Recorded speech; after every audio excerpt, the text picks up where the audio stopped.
Since Blue Lock blew up in the anime and manga scene, we've seen a bit of a resurgence in the sports genre. That excitement that has been missing ever since heavy hitters like Kuroko no Basket and Haikyuu ended. And I don't get me wrong, like Blue Lock isn't really the only decent sports shonen out there. We've had titles like Aoi Aishi, which at one point felt like a real rival to Blue Lock, and more recently, Medalist has been gaining some well-deserved attention. But let's be real, Blue Lock has been carrying the sports manga scene on its back.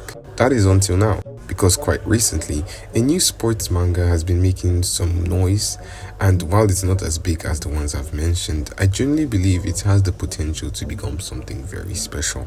Embers is a sports manga that's been getting some buzz in the anime community lately. The story follows Haitani, a middle schooler known as the local delinquent, basically the problem child of his school. Eventually, everything changes when a new teacher, Mr. Oshimi, transfers to his school and introduces Haitani to the beautiful game of football. Mr. Oshimi challenges Haitani to a one-on-one match and tells him that if you lose, you stop fighting for good. And of course, Haitani loses this match.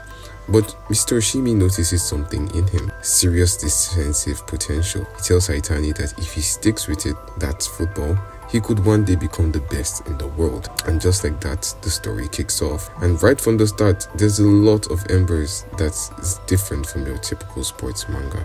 For starters, let's look at our main character, Haitani. He starts off as your classic delinquent, but not in a loud, over-the-top way, more like someone who is constantly getting into fights and labeled as a troublemaker. And yeah, I know what you're thinking, isn't this just slam dunk all over again? It definitely gave me that vibes at first, but honestly, I don't think that's a bad thing. That kind of story where a character starts from zero and grows from the ground up is pretty much timeless when done right. And what makes Haitani stand out to me is that he plays a defensive role. Most football MCs, like Hisagi in Blue Lock or Aoi in the early parts of Aoishi, were attackers. They're goal scorers, spotlight players, you know what I mean? And that makes sense. Football is all about the goals, and the best players usually are the ones who score them. But seeing a protagonist who focuses on defending, that's rare, and honestly, it's really refreshing. Another layer to Haitani's character is that he wasn't really a delinquent by choice, as I mentioned earlier. He didn't enjoy fighting. He just always ended up in situations where he had to. People pushed him and he pushed back, which is fair enough to say. It's only because of Mr. Oshimi's mentorship that he finds a new direction, channeling all that energy into something more meaningful. And as the series goes on, we get to see that Haitani is actually just a tough-looking guy with a kind heart. Loyal, determined, and low-key, a really likable guy, if you get to know him. And then there's Takami Yuga, Haitani's main rival and the story's protagonist. His first appears during the middle school competition where his team destroys Haitani's team 8-0. But despite the blowout, Takami actually recognizes Haitani as a real threat, the only defender who's ever managed to keep up with him, even though for just a little. And that's a big deal because Takami isn't some random talent. He was a top scorer in the previous year's competition, and scouts from top youth teams in Japan already have their eyes on him. Now, I know what you're thinking again. Isn't this just another Itoshise or heck, a Kagayami type character from Haikyuu? And yeah, Takami does have that genius code type vibe, but here's where it gets interesting, right? Beneath all that talent, he's struggling with serious imposter syndrome. It's not something the manga spells out for you, but if you read it closely, especially around chapter 6, you can tell during the team selection arc, Takami starts questioning whether he can live up to the genius label everyone puts upon him. Add that to a strict and unsupportive father who never seems satisfied with anything he does, and you start to see the cracks behind the confident exterior. But even at one of his lowest points, the person who lifts him back up again is his rival, Haitani. That's what makes this rivalry such a good thing. They don't just compete, they sharpen each other. You can't help but root for both of them. But of course, Haitani and Takami aren't the only interesting characters in Embers. Mr. Oshimi, the teacher who introduced Haitani to football, actually makes a return later in the story. Turns out he's not just a random PE teacher, he's actually a former Japanese football legend, or at least at the youth level. And plot twist, he ends up coaching the rival team that Haitani ends up going to. And he's also the grandfather of that team's current coach. And then there's Neruda, the cool genius type think Gojo or Itoshi say. He's the midfielder for the rival team Mr. Oshimi coaches, and he's got that calm, calculated vibe that just screams like unshakable top G, if you know what I mean. He might not reinvent the trope, but he pulls it off very well. One of his plays is easily one of the coldest moments in the manga so far, and honestly, I could make a whole video just about this guy. If that's something you guys want to see, let me know down in the comments. And while you're there, hit that like button and consider subscribing to the channel, as I'll be trying my best to upload more anime and manga content like this. Then we've got the rest of the Kosei affiliated team. Each member has their own unique quirks and potential, and I'm excited to see how they develop. Even the side characters feel like they have stories worth telling, in my opinion. Now, I've gone over the story and stuff like that, but like, what about the art? Does it look good? And to be fair, art-wise, Embers is pretty solid.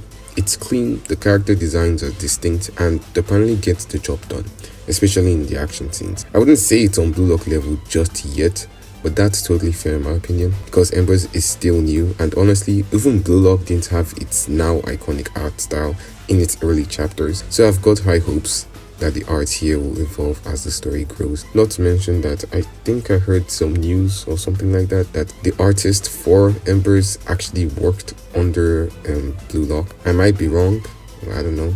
You guys let me know down in the comments. So yeah, visually, it's more than enough to keep you engaged, just to say the least. Now, earlier on, I mentioned that Embers gives up some Haikyuu and Slam Dunk vibes, and I stand by that. But to be clear, it's not a copy. It feels more like a love letter to the genre, taking bits of what worked in other series and putting its own spin on them. Take Kosei affiliated, for example, the school Haitani plays for. It kind of parallels Karasuno from Haikyuu in a way. Both were once dominant teams that have since fallen off and are now trying to rise back up to help of two standout players. Now, Kosei wasn't some long reigning powerhouse. They were elites for a short time, mainly because of Mr. Oshimi, back when he was actually a student at the school. But in that brief window, they made it all the way to the nationals. So yeah, they've got some legacy, just enough to give their comeback story some weight. And the dynamic between Haitani and Takami also mirrors Hinata and Kageyama in some ways. A raw talent with heart paired against a polished genius, and the whole delinquent turned athlete setup definitely gives off slam dunk energy. But again, these aren't rip-offs, they're inspirations in my opinion, and the way Embers blends them into something new is one of its biggest strengths overall.